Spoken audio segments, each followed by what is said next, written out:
It's a beautiful day in this neighborhood, a beautiful day for a neighbor. With American sweetheart Tom Hanks playing the nicest man in public access, will A Beautiful Day in the Neighborhood be as pure of heart as the trailers make it seem? Please don't ruin my childhood. On this IMDbrief, let's take a look at director Marielle Heller and if her new festival feature will reveal that Mr. Rogers wasn't quite the perfect neighbor.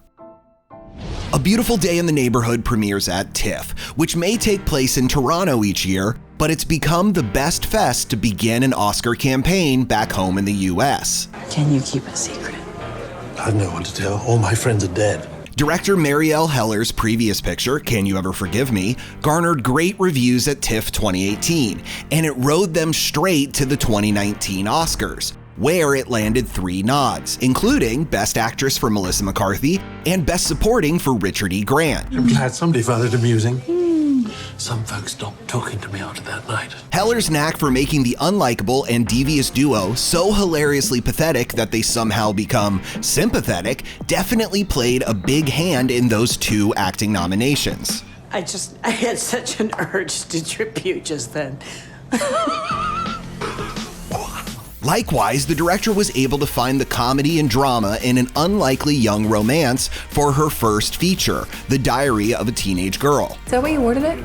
Mom, I'm just saying it wouldn't kill you to show off your waist a little bit. Jeez. From those 2 previous pictures, we may think that Heller will dig deep below the non-threatening cardigans and comfy loafers to find an inner turmoil in Fred Rogers, one that the public never saw. But by all accounts from pretty much everyone who knew him, including the 2018 documentary, Won't You Be My Neighbor, Mr. Rogers was exactly the guy you hoped he was, a real Tom Hanks. Please won't you be my neighbor? That was wonderful. And Fred Rogers' widow, Joanne, agrees that there could be no better casting than Hanks as her late husband. Mrs. Rogers divulged that Hanks asked if Fred really spoke that slowly all the time, even when the 2 were at home. And she had to admit that he did.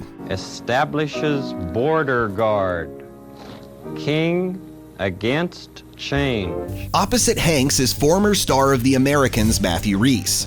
He plays a jaded journalist sent to profile Rogers, and through their conversations, the host's disarmingly sweet and youthful demeanor reopens his eyes to a world that he's been missing. Sometimes we have to ask for help, and that's okay. It's all based on writer Tom Genode's actual encounters with Rogers that he captured in his 1998 Esquire profile entitled Can You Say Hero? When he met Fred, Genode was reeling from a work-related crisis brought on by a 1997 article about actor Kevin Spacey. I'd sort of lost that sort of thing that you really need to have as a journalist, which is the belief that you are worthy of these people's trust who share their stories with you. Although Heller may not uncover a hidden drama, there's plenty to plumb in a cynical man's journey to find his inner child, while he profiles a man who never lost sight of his own. You love broken people, like me. Today's IMDbrief is presented by Windows and HP. Power your imagination with stunning 4K displays on Windows 10 PCs. And for more on the Toronto International Film Festival, stay glued to imdb.com/Toronto.